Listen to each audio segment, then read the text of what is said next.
Hi hello ನನ್ನ ಪ್ರೀತಿಯ ವೀಕ್ಷಕರೇ ಎಲ್ಲರೂ ಹೇಗಿದ್ದೀರಾ? ಎಲ್ಲರೂ ಚೆನ್ನಾಗಿದ್ದೀರಾ ಅಂತ ಭಾವಿಸ್ತಾ ನಾನು ಕೂಡ ಚೆನ್ನಾಗಿದ್ದೀನಿ ಅಂತ ಹೇಳ್ತಾ ಇವತ್ತಿನ ವ್ಲಾಗ್‌ನ ಸ್ಟಾರ್ಟ್ ಮಾಡ್ತಾ ಇದ್ದೀನಿ. ಇವತ್ತಿನ ವ್ಲಾಗಲ್ಲಿ ನಾನು ಮಾಡಿದ್ದೀನಿ ಮಕ್ಕಳಿಗಿಷ್ಟ ಆಗುವಂಥ ಸ್ನ್ಯಾಕ್ಸ್ ರೆಸಿಪಿ ಯಾವುದಪ್ಪ ಅಂತಂದರೆ veg paneer cutlet. Veg paneer cutlet ಮಾಡಲಿಕ್ಕೆ ಏನೇನೆಲ್ಲ ತೊಗೊಂಡಿದ್ದೀನಿ, ಯಾವ್ಯಾವ ಇಂಗ್ರೀಡಿಯೆಂಟ್ಸ್‌ನ ಆ್ಯಡ್ ಮಾಡಿದ್ದೀನಿ, ಯಾವ ರೀತಿ ಮಾಡಿದ್ದೀನಿ ಅನ್ನೋ ಕಂಪ್ಲೀಟ್ ಡೀಟೇಲ್ಸ್‌ನ ನಾನು ಇವತ್ತಿನ ವ್ಲಾಗಲ್ಲಿ ನಿಮ್ಮ ಜೊತೆ ಶೇರ್ ಮಾಡ್ಕೋತಾ ಇದ್ದೀನಿ. ಹೀಗಿರುತ್ತೆ ಅಂತ ನೀವು ಕೂಡ ನೋಡಿ ವಿಡಿಯೋನ ಕೊನೆವರೆಗೂ ನೋಡಿ, ಹಾಗೆ ಕೊನೆಗೆ ಲೈಕ್ ಕೊಡೋದನ್ನ ಮರಿಬೇಡಿ. ಯಾಕಿನ್ನು ವೇಟ್ ಮಾಡೋಣ, ಬನ್ನಿ ವಿಡಿಯೋನ ನೋಡೋಣ.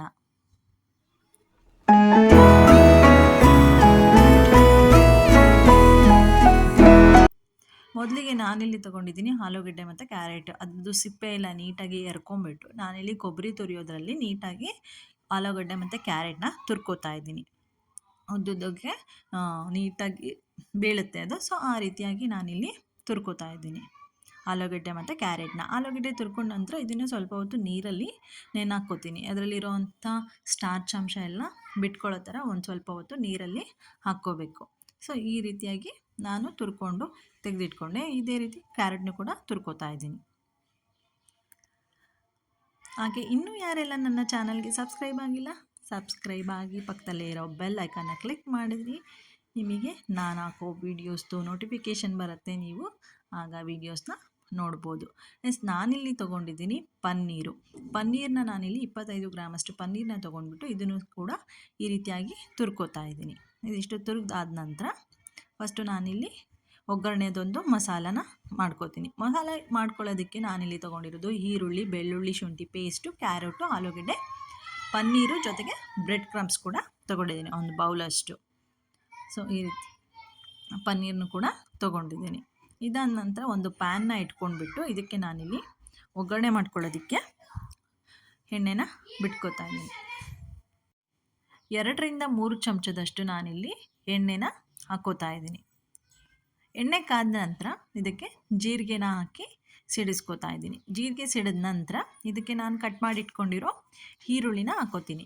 ಈರುಳ್ಳಿ ನಾನಿಲ್ಲಿ ಒಂದು ಮೀಡಿಯಮ್ ಸೈಜ್ ಈರುಳ್ಳಿನ ಸಣ್ಣದಾಗಿ ಕಟ್ ಮಾಡಿ ಹಾಕ್ಕೊಂಡಿದ್ದೀನಿ. ಈರುಳ್ಳಿನ ಚೆನ್ನಾಗಿ ಸ್ವಲ್ಪ ಕೆಂಪಗಾಗುವಷ್ಟು ಹುರ್ಕೋಬೇಕು. ಇದಕ್ಕೆ ಸ್ವಲ್ಪ ಹಿಂಗನ್ನ ಹಾಕೋತಾ ಇದ್ದೀನಿ. ಹಿಂಗೆ ಹಾಕಿ ಈರುಳ್ಳಿ ಹಾಕಿ ಚೆನ್ನಾಗಿ ಬಾಡಿಸ್ಕೊಂಡ ನಂತರ ನಾನು ಇದಕ್ಕೆ ಹಸಿ ಶುಂಠಿ ಬೆಳ್ಳುಳ್ಳಿನ ಜಜ್ಜಿಟ್ಕೊಂಡಿರೋದನ್ನ ಹಾಕ್ಕೋತಾ ಇದ್ದೀನಿ. ಜಜ್ಜಿಟ್ಕೊಳೋದ್ರಿಂದ ತುಂಬಾ ಟೇಸ್ಟ್ ಕೊಡುತ್ತೆ. ಬಾಯಿಗೆ ಒಂದು ಬೆಳ್ಳುಳ್ಳಿ ಆಗಿರ್ಬೋದು, ಶುಂಠಿ ಆಗಿರ್ಬೋದು ಸಿಗ್ತಾ ಇರುತ್ತೆ. ಸೊ ಚೆನ್ನಾಗಿರುತ್ತೆ. ಪೇಸ್ಟ್ ಹಾಕೋದಕ್ಕಿಂತ ಜಜ್ಜಿ ಹಾಕ್ಕೊಂಡು ಮಾಡಿದಾಗ ಟೇಸ್ಟ್ ತುಂಬಾ ಚೆನ್ನಾಗಿರುತ್ತೆ. ಈರುಳ್ಳಿ ಮತ್ತು ಬೆಳ್ಳುಳ್ಳಿ ಶುಂಠಿ ಪೇಸ್ಟು ಚೆನ್ನಾಗಿ ಹುರ್ಕೊಂಡ ನಂತರ ನಾನು ಇದಕ್ಕೆ ನೀಟಾಗಿ ತುರ್ಕೊಂಡು ಇಟ್ಕೊಂಡಿರೋ ಆಲೂಗಡ್ಡೆನ ಹಾಕೋತಾ ಇದ್ದೀನಿ. ಹಾಗೆ ಇನ್ನೂ ಯಾರೆಲ್ಲ ನನ್ನ ಚಾನಲ್ಗೆ ಸಬ್ಸ್ಕ್ರೈಬ್ ಆಗಿಲ್ಲ, ಈಗಲೇ ಸಬ್ಸ್ಕ್ರೈಬ್ ಆಗಿ, ಹಾಗೆ ವಿಡಿಯೋನ ಕೊನೆವರೆಗೂ ನೋಡಿ ಕೊನೆಗೆ ಲೈಕ್ ಕೊಡೋದನ್ನ ಮರಿಬೇಡಿ. ಆಲೂಗಡ್ಡೆ ಚೆನ್ನಾಗಿ ಹುರಿದಾದ್ಮೇಲೆ ನಾನು ಇದಕ್ಕೆ ತುರಿದಿಟ್ಕೊಂಡಿರೋ ಕ್ಯಾರೆಟ್ನ ಕೂಡ ಹಾಕೋತಾ ಇದ್ದೀನಿ. ಇದ್ರ ಜೊತೆಗೆ ಕ್ಯಾಬೇಜ್ ಕೂಡ ನಾವು ಆ್ಯಡ್ ಮಾಡ್ಕೋಬೋದು. ಚಿಲ್ಲಿ ಕೂಡ ಕ್ಯಾಪ್ಸಿಕಮ್ ಅಥವಾ ಚಿಲ್ಲಿ ಹಾಕ್ಕೋಬೋದು. ಆಲೂಗಡ್ಡೆ, ಈರುಳ್ಳಿ, ಬೆಳ್ಳುಳ್ಳಿ ಶುಂಠಿ ಪೇಸ್ಟು ಮತ್ತು ಕ್ಯಾರೆಟ್ನ ಹಾಕ್ಕೊಂಡಿದ್ದೀನಿ. ಇದನ್ನು ಚೆನ್ನಾಗಿ ನಾವು ಬಾಡಿಸ್ಕೋಬೇಕು. ಇದಾದ ನಂತರ ನಾನಿಲ್ಲಿ ರುಚಿಗೆ ತಕ್ಕಷ್ಟು ಉಪ್ಪನ್ನ ಹಾಕೋತಾ ಇದ್ದೀನಿ. ಸ್ವಲ್ಪ ಉಪ್ಪು ಕಡಿಮೆ ಇದ್ರೇ ಒಳ್ಳೆಯದು. ಉಪ್ಪು ಹಾಕಿದ ನಂತರ ನಾನು ಇದಕ್ಕೆ ಒಂದು ಅರ್ಧ ಚಮಚದಷ್ಟು ಖಾರದ ಪುಡಿನ ಹಾಕೋತಾ ಇದ್ದೀನಿ. ಅದಾದ ನಂತರ ಅರ್ಧ ಚಮಚದಷ್ಟು ಗರಂ ಮಸಾಲ ಕೂಡ ಹಾಕೋತಾ ಇದ್ದೀನಿ. ಉಪ್ಪು, ಖಾರದ ಪುಡಿ ಹಾಗೂ ಗರಂ ಮಸಾಲ ಇಷ್ಟೇ ಹಾಕ್ತಾ ಇರೋದು, ಬೇರೆ ಏನೂ ಹಾಕ್ತಾಯಿಲ್ಲ. ಸೊ ಹಾಕ್ಬಿಟ್ಟು ಚೆನ್ನಾಗಿ ನಾವು ಇದನ್ನು ಬಾಡಿಸ್ಕೋಬೇಕು. ಸ್ವಲ್ಪ ಹೊತ್ತು ಚೆನ್ನಾಗಿ ಬಾಡಿಸ್ಕೊಂಡ ನಂತರ ನಾವು ಇದನ್ನು ಸ್ಟವ್ನ ಆಫ್ ಮಾಡಿ ಇದು ಸ್ವಲ್ಪ ತಣ್ಣಗಾಗೋಕ್ಕೆ ಬಿಡಬೇಕು. ಲಿಡ್ನ ಕ್ಲೋಸ್ ಮಾಡಿ ಸ್ವಲ್ಪ ಹೊತ್ತು ತಣ್ಣಗಾಗೋಕ್ಕೆ ಬಿಟ್ಕೊಳ್ಳೋಣ. ನಂತರ ನಾನಿದು ತಣ್ಣಗಾದ್ಮೇಲೆ ಒಂದು ಬೌಲ್ನ ತೊಗೊಂಡ್ಬಿಟ್ಟು ಇದಕ್ಕೆ ನಾನೀಗ ಆ ಒಂದು ಮಸಾಲಾನ ಟ್ರಾನ್ಸ್ಫರ್ ಮಾಡ್ಕೋತಾ ಇದ್ದೀನಿ. ಈ ರೀತಿ ಟ್ರಾನ್ಸ್ಫರ್ ಮಾಡ್ಕೊಂಡ ನಂತರ ಇದಕ್ಕೆ ನಾನೇನು ತುರಿದಿಟ್ಕೊಂಡಿರೋ ಪನ್ನೀರ್ ಇದೆಯಲ್ಲ, ಸೊ ಅದನ್ನು ನಾನೀಗ ಇದಕ್ಕೆ ಹಾಕ್ಕೋತಾ ಇದ್ದೀನಿ. ಪನ್ನೀರ್ ಹಾಕ್ಕೊಂಡ ನಂತರ ಇದಕ್ಕೆ ನಾನೀಗ ಬ್ರೆಡ್ ಕ್ರಮ್ಸ್ ಕೂಡ ಹಾಕ್ಕೋತಾ ಇದ್ದೀನಿ. ಬ್ರೆಡ್ ಕ್ರಮ್ಸ್ನ ನಾನು ಒಂದು ಬೌಲಷ್ಟು ಬ್ರೆಡ್ ಕ್ರಮ್ಸ್ನ ನಾನು ಇದಕ್ಕೆ ಹಾಕೋತಾ ಇದ್ದೀನಿ.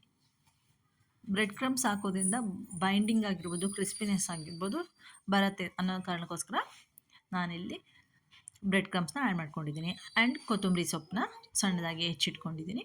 ಸೊ ಅದನ್ನು ಕೂಡ ಹಾಕಿ ಚೆನ್ನಾಗಿ ನಾವು ಇದನ್ನು ಮಿಕ್ಸ್ ಮಾಡ್ಕೋಬೇಕು.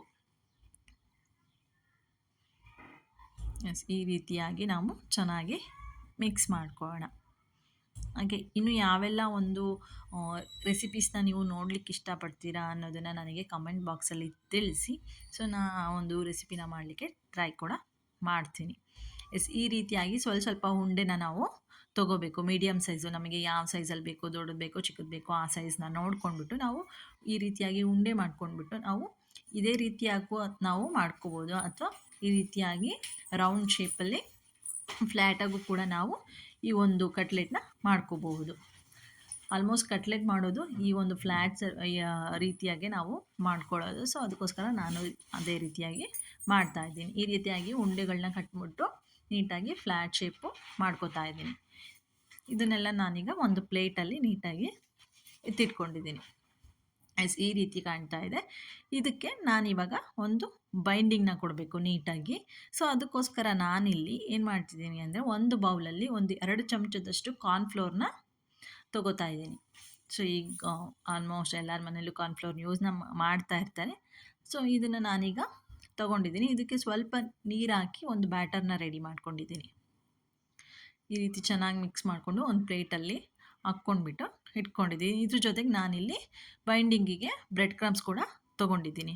ಫಸ್ಟು ನಾನಿಲ್ಲಿ ಮಾಡಿಟ್ಕೊಂಡಿರೋ ಕಟ್ಲೆಟ್ನ ಕಾರ್ನ್ಫ್ಲೋರ್ ಬ್ಯಾಟರಲ್ಲಿ ಹದ್ಬಿಟ್ಟು ನೀಟಾಗಿ ಅದೆಲ್ಲ ಕಡೆನೂ ಸ್ಪ್ರೆಡ್ ಆಗೋ ಥರ ಮಾಡಿಬಿಟ್ಟು, ನಂತರ ನಾವು ಬ್ರೆಡ್ ಕ್ರಮ್ಸ್ನ ಇಟ್ಕೊಂಡಿದ್ವಲ್ಲ, ಸೊ ಅದರಲ್ಲಿ ನೀಟಾಗಿ ಅದನ್ನು ಹದ್ದಿ ನೀಟಾಗಿ ಆ ಥರ ಅಷ್ಟು ಮೇಲ್ಗಡೆ ಎಲ್ಲ ಬರೋ ಥರ ಮಾಡಿಕೊಂಡು ಸೊ ಆ ರೀತಿ ಇಟ್ಕೋಬೇಕು. ನೋಡ್ಬೋದು ಈ ರೀತಿಯಾಗಿ ನಾವು ಪ್ರತಿಯೊಂದಕ್ಕೂ ಸಹ ಈ ರೀತಿ ಒಂದು ಒಳ್ಳೆ ಕೋಟಿಂಗ್ನ ಮಾಡ್ಕೋಬೇಕಾಗತ್ತೆ.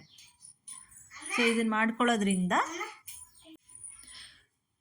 ಮಾಡ್ಕೊಳ್ಳೋದ್ರಿಂದ ಒಂದು ನೀಟಾಗಿರುವಂಥ ಶೇಪು ನಮಗೆ ಸಿಗುತ್ತೆ. ಯಾವುದೇ ರೀತಿ ಎಣ್ಣೆ ಒಳಗೆ ಬಿಟ್ಕೊಳ್ಳೋದಾಗಿದ್ವಿ ಯಾವ ರೀತಿಯೂ ಆಗೋದಿಲ್ಲ. ಅದಕ್ಕೋಸ್ಕರ ಒಂದು ಬೈಂಡಿಂಗ್ನ ಮಾಡಲಿಕ್ಕೆ ನಾವು ಕಾರ್ನ್ಫ್ಲೋರ್ ಮತ್ತು ಬ್ರೆಡ್ ಕ್ರಮ್ಸ್ನ ಯೂಸ್ ಮಾಡ್ತಿದ್ದೀವಿ. ಸೊ ಈ ರೀತಿ ಮಾಡ್ಕೊಂಡ ನಂತರ ನಾವು ಇದನ್ನು ಒಂದು 15 ಮಿನಿಟ್ಸು ರೆಫ್ರಿಜ್ರೇಟ್ರಲ್ಲಿ ಇಟ್ಕೋಬೇಕಾಗತ್ತೆ.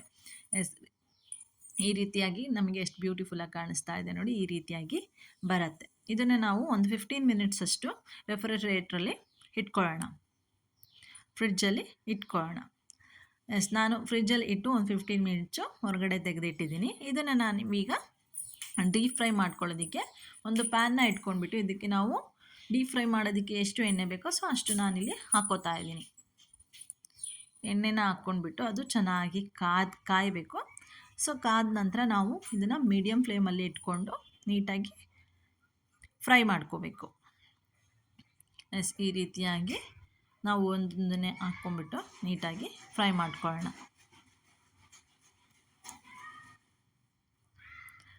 ತುಂಬಾ ಟೇಸ್ಟಿಯಾಗಿರುತ್ತೆ. ಮಕ್ಕಳು ಕೂಡ ತುಂಬಾ ಇಷ್ಟಪಡ್ತಾರೆ ಸ್ಕೂಲಿಂದ ಬಂದಿರೋ ಟೈಮಲ್ಲಿ.